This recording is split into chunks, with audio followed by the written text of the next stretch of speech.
Hello, health champions. Today we're going to talk about what would happen if you drink apple cider vinegar before bedtime.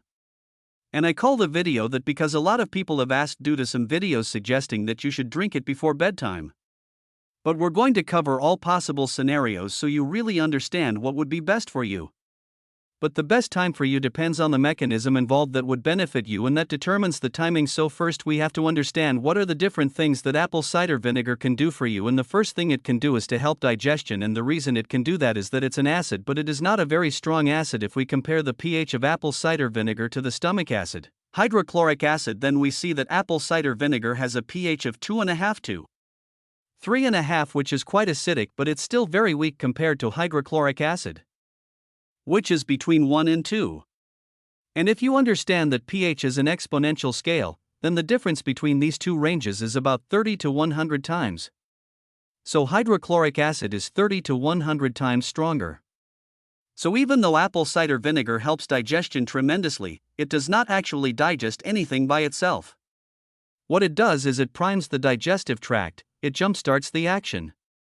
And in the stomach, there are some cells called parietal cells that make this hydrochloric acid for us, and the apple cider vinegar triggers or stimulates the parietal cells to do that, and then as a result an enzyme called pepsin is released that starts predigesting our proteins, and this all takes place in the stomach so far.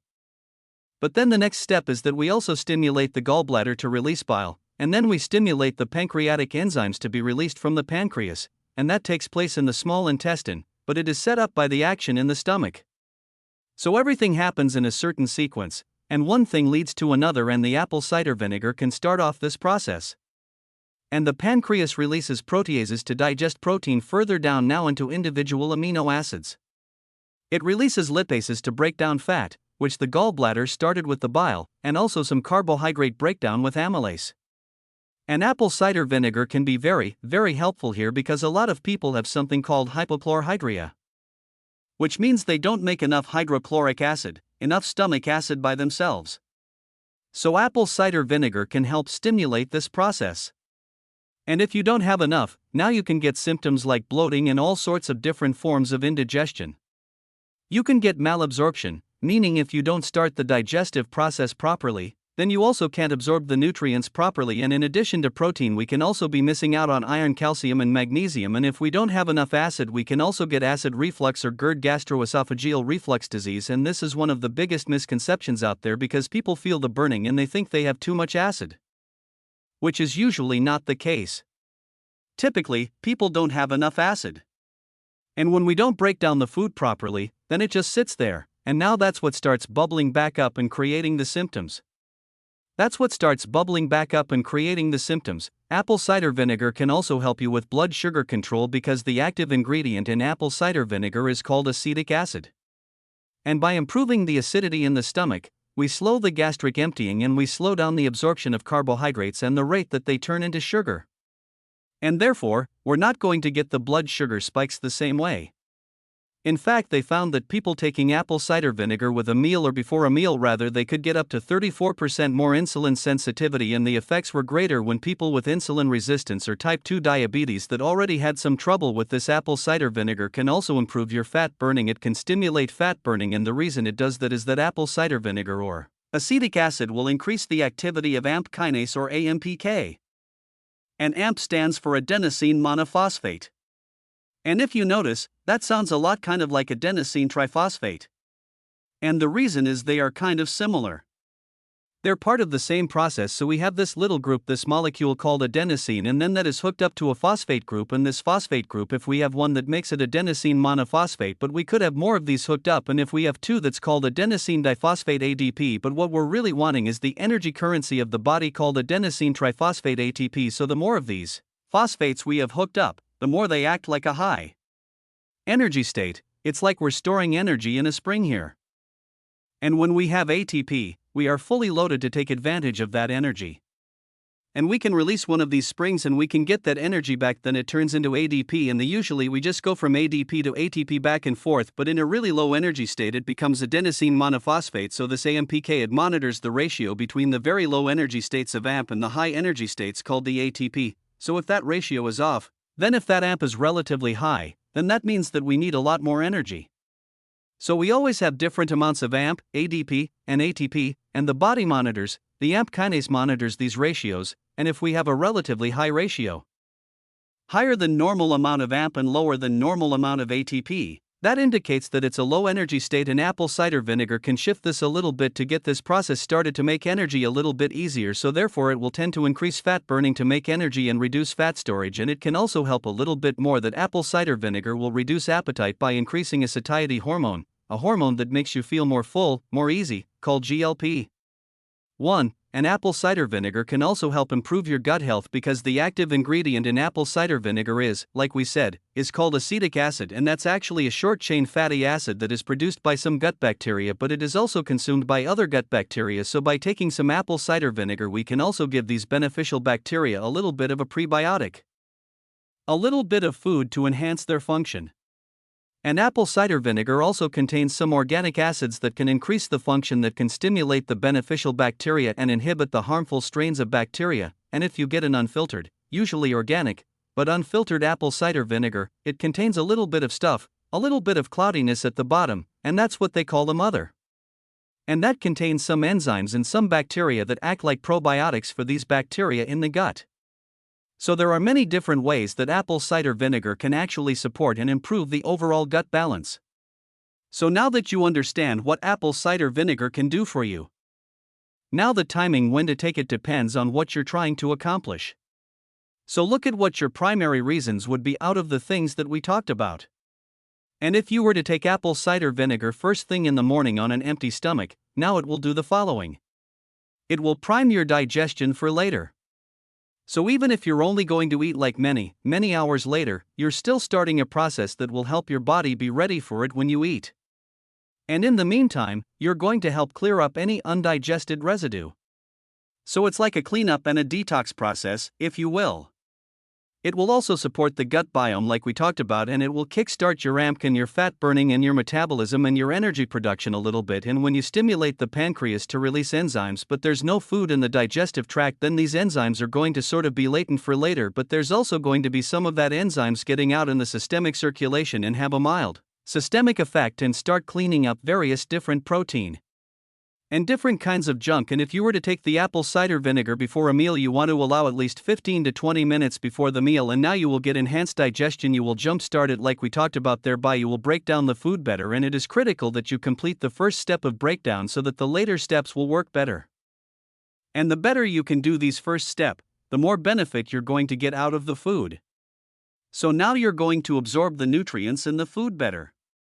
You're going to utilize them better.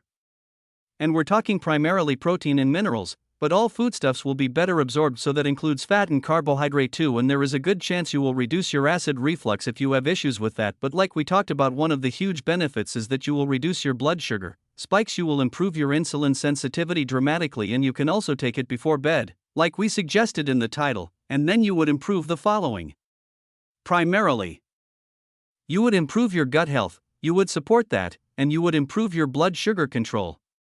And this would be especially important if you have a tendency to wake up with high blood sugar.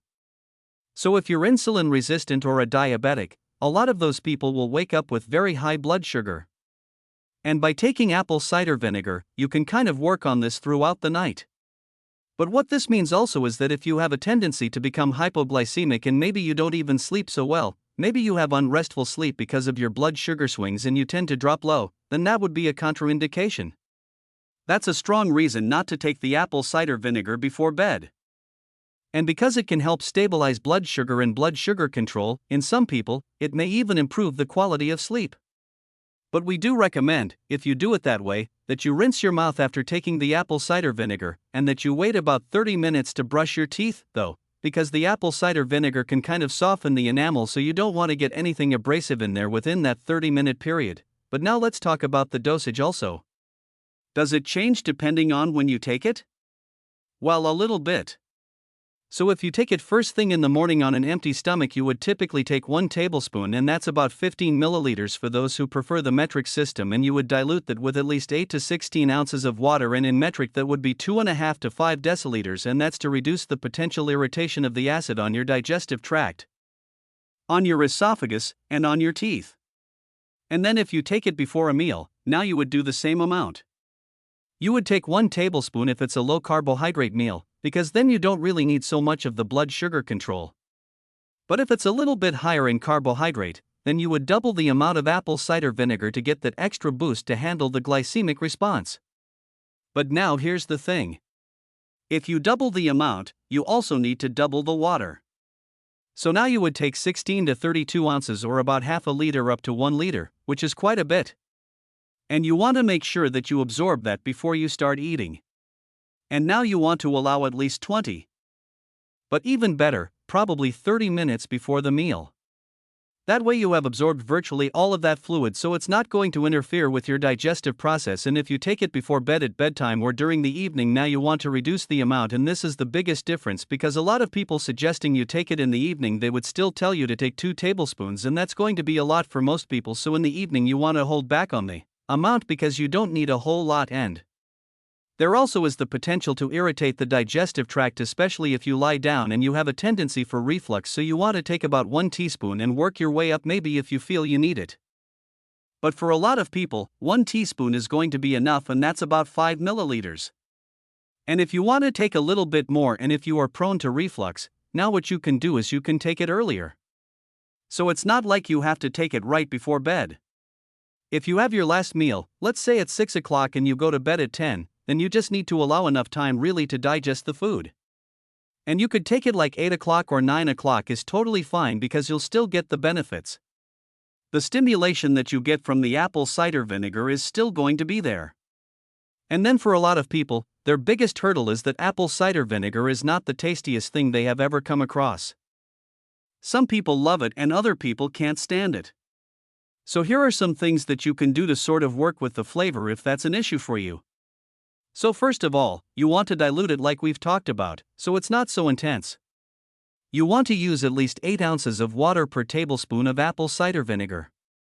Then what I often do, because I don't mind the flavor terribly, but I think you can make it better, so I often squeeze a little bit of lemon in there as well.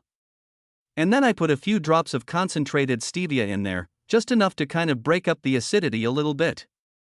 And a lot of people, including me, also like to add sparkling water and a few ice cubes with that. But all of these last things are optional. So that's just things you can try if you want to work with the flavor a little bit. So what would be the best time for you then? Well, you look through all the things that we've talked about and you figure out the biggest reason for you. What is the symptom or the condition or the situation that you would like to address? And then you pick that time where you do one or more, or you do all of them, because even if you do all of them, you'll probably just end up taking about 3.3 tablespoons, which would be, if you take 1 in the morning, you eat twice a day, and you take 1 tablespoon with each meal because you don't eat a ton of carbs, and you take 1 teaspoon at night, that would make it about 3. 3 are right at 50 milliliters, but you also don't want to overdo it, because just because something is good in a certain amount does not mean that more is better. So, how much is too much, and what are the risks? Well, you don't typically want to exceed 6 tablespoons a day or 90 milliliters. But with what I was talking about, we're at about half of that. And some of the risks include that you get an irritation in your GI tract, in your stomach, in your esophagus. And then, like we talked about, what you would do is you dilute it and you reduce the dosage, at least temporarily. I mean, take a little bit less, don't hurt yourself, don't try to force this. Start with a teaspoon if you're suspecting you'll get something, or if you feel even a little bit, and then see what happens later on. Maybe you can increase. Another risk is that you can affect your tooth enamel, that you can erode it, and again we want to dilute it, but then when you drink it you can also use a straw so it doesn't touch your teeth so much, and right after you're done you can rinse out your mouth with water. Another risk with excess amounts of apple cider vinegar or acetic acid is that you can lose both minerals, especially potassium, but you could also unregulate, you can unbalance some of the other minerals, especially calcium and magnesium, which can lead to bone loss. But again, don't worry if you just keep it to the dosages that I've talked about, like 3 tablespoons a day. But I do want to point out one study where they had a woman who used 250 milliliters, which is over a cup. It's about 17 tablespoons of apple cider vinegar per day for 6 years. Tablespoons of apple cider vinegar per day for 6 years. And at the end of those 6 years, she had very severe mineral deficiency, potassium deficiency, and she had very severe bone loss as well. But like I said, just because something's good, you don't want to overdo it. But then we want to realize that other vinegar counts too. So if you have a salad and you pour some olive oil and vinegar on that, and you put a couple of tablespoons of wine vinegar on it, now you don't need to add apple cider vinegar during that meal. You've already gotten all the acidity that you're looking for. And there are other things as well, like hot sauce that could be 30 to 50% or some cases even higher than that of vinegar. So if you toss your wings in hot sauce and you eat them, then you might add 2 or 3 tablespoons of hot sauce per person if you like it spicy. And now you've already gotten all the vinegar, all the acetic acid that you need for that meal. You don't need to add any. And even though I prefer apple cider vinegar, it doesn't mean that the white distilled vinegar doesn't work. The acetic acid in there is the exact same, doesn't work. The acetic acid in there is the exact same. Now, I would prefer apple cider because if it's organic and unfiltered, now you're getting some additional benefit with those enzymes and the probiotics in there. But even with the white distilled, you're going to get 90% of the benefits. So if you feel like apple cider vinegar is kind of pricey to use several times every day, then you could go, if that cost is prohibitive or very burdensome for you. Then go to Walmart and buy that distilled vinegar by the gallon, and you can use these vinegar treatments for next to nothing. If you enjoyed this video, you're going to love that one. And if you truly want to master health by understanding how the body really works, make sure you subscribe, hit that bell and turn on all the notifications so you never miss a life-saving video.